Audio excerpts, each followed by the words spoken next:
Hey guys, Filipina wife abroad here, Chris behind the camera. Today we're going to walk you through the various methods of transportation at Disney World, and we're going to start with my absolute favorite. These are the new gondolas that have been installed from some of the hotel rooms, some of the hotels on site, to both Epcot and Hollywood Studios. Disney Hollywood Studios. It is an incredible transportation because it takes you up and away over the lakes and into the parks directly. No buses. We didn't even have to share the gondolas with anybody.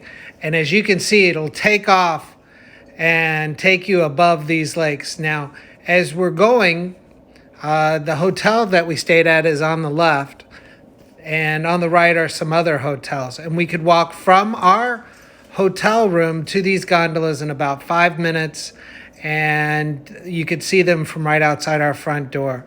Ginto absolutely got the biggest kick on watching these things coming back and forth and back and forth. So the easiest way to get anywhere at Disney is on the gondolas. Forget the buses, forget the monorails, forget the boats. This is the way to go. And you can see the art of animation here up on your left. Now, this is a pretty extensive network that you have. And as you're riding, you may have to stop, make one, or you'll definitely have to make one more stop, but sometimes two more stops. So as we're going, we're going to stop over here at another station to catch another one of these to hop over to Epcot for our big adventure for the day. So as you can see, this is incredibly fast.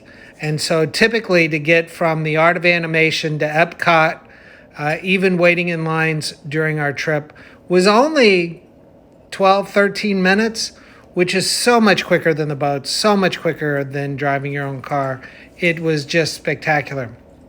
The bad part of the gondolas is that they only went to 2 of the 4 parks and not the water park. But nonetheless, this was just the most excellent thing to travel.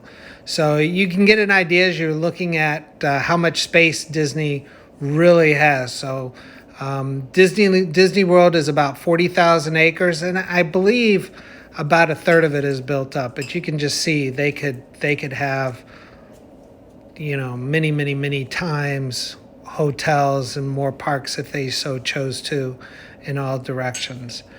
So right now we're coming around. You can see one more hotel after another. That on the right side was the Caribbean Beach, which, just a interesting fact, I stayed there in 1997, and it was not the best experience. It was too big and it took too long to get to the parks. So here is the next station that we stopped at on our way to the park for the day. You can see how extensive this is, and it pulls right into the station. The doors open up, and you just hop off, and then you walk over to the next tram, and you can see me standing there, walking, and on our way to Epcot for the day. And the lines move so fast, and the gondolas just are continuous. And so we never stood in line more than 3 or 4 minutes, no matter how many people there were. And almost every trip they gave us our own car. There were more cars than there were people during this time. So, and now we go up and away again on our way to the parks. And it's just so exciting. So I believe this was my favorite part of any experience at Disney. It was something that I had not done before, and it gave you such an amazing view of the parks, and they were air conditioned, and this was just a tremendous experience. So that was a driving force in us staying at the park hotel versus us staying at some of the other locations. So next mode of transportation coming at Disney is the bus. And as you can see, they're colorful, they're air conditioned. That said, there are some issues with the bus, and as we took our trip around Disney. We learned our lesson today, just right now. Yeah, Disney transportation isn't always so good. So we're going to the water park, Blizzard Beach, and we got on a bus this morning and discovered on the bus that we had to take a transfer. So we transferred at the Animal Kingdom, and at first I thought, okay, this is a big park and there'll be plenty of transportation. But we have now been 25 minutes with a large number of people, no bus at the Animal Kingdom to take us to Blizzard Beach. Although there are many buses, as you can see, Many buses. A lot of not buses. a one going to Blizzard Beach. So we could have driven it and been there 40 minutes ago, but we didn't. And it was only a 10-minute drive, so it wasn't like it was a big drive.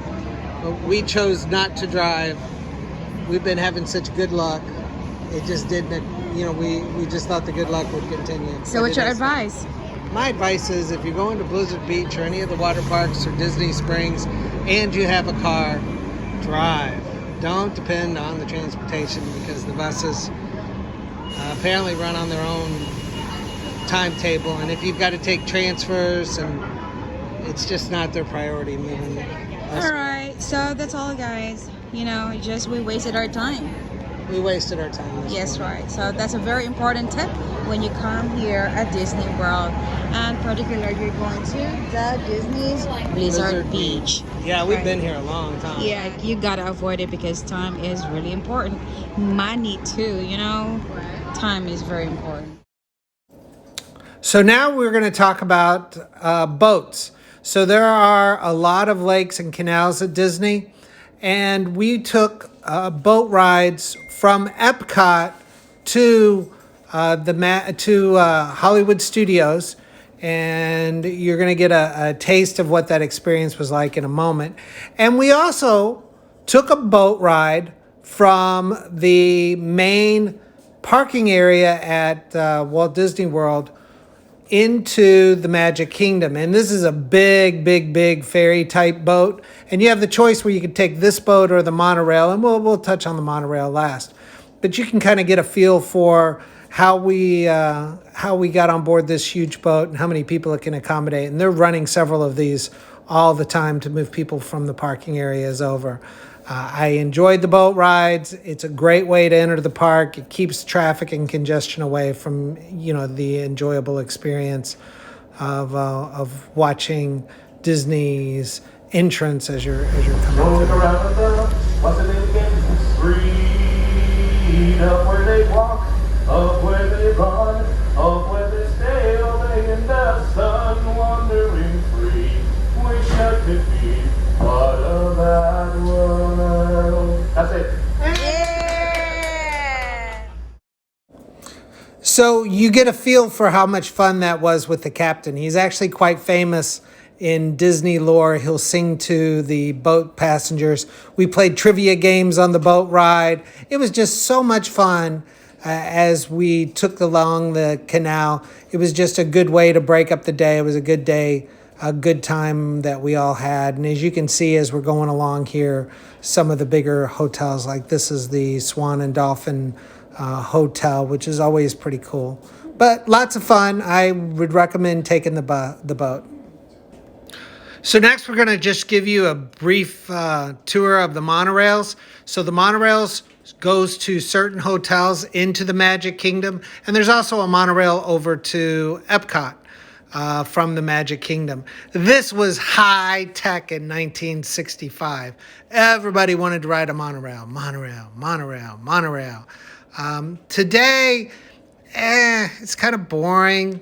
Doesn't really do anything for me. It's a bit of the outdated feel. The gondolas were way more fun. The boats were more fun.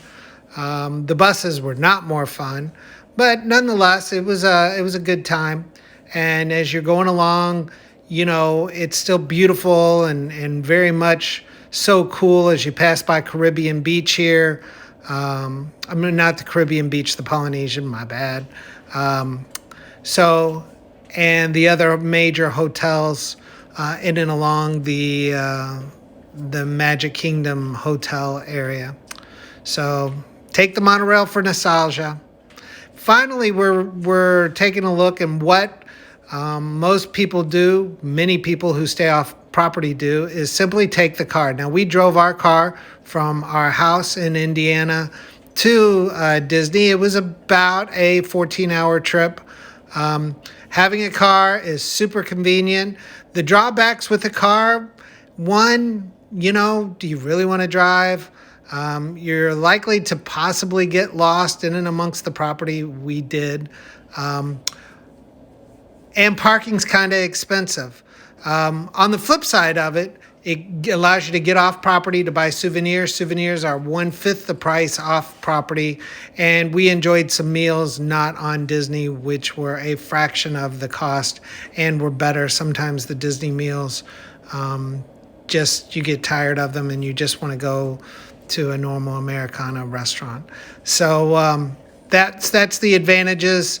All in all, we had Ginto with us. We needed the car. And otherwise, if you're going to stay on property and you're flying in, there really isn't a need for a car. You can always take an Uber or a taxi if you really want to get away. And it's still cheaper than paying for parking. But a car's nice to have. And certainly, as I mentioned before, if you're going to go to Blizzard Beach, I would drive. I wouldn't take the bus. That was just a nightmare for us. But everywhere else, the bus was still quicker than driving. The gondolas were super quick. The boats were super quick. So it's really your choice and your, part of your adventure. So if it's up to me, I'd always take the gondolas. I'd avoid the buses if I could. And that's just my take. So listen, please hit the like button, the subscribe, the notification. And I hope you enjoyed our ongoing video of Disney and all things Disney.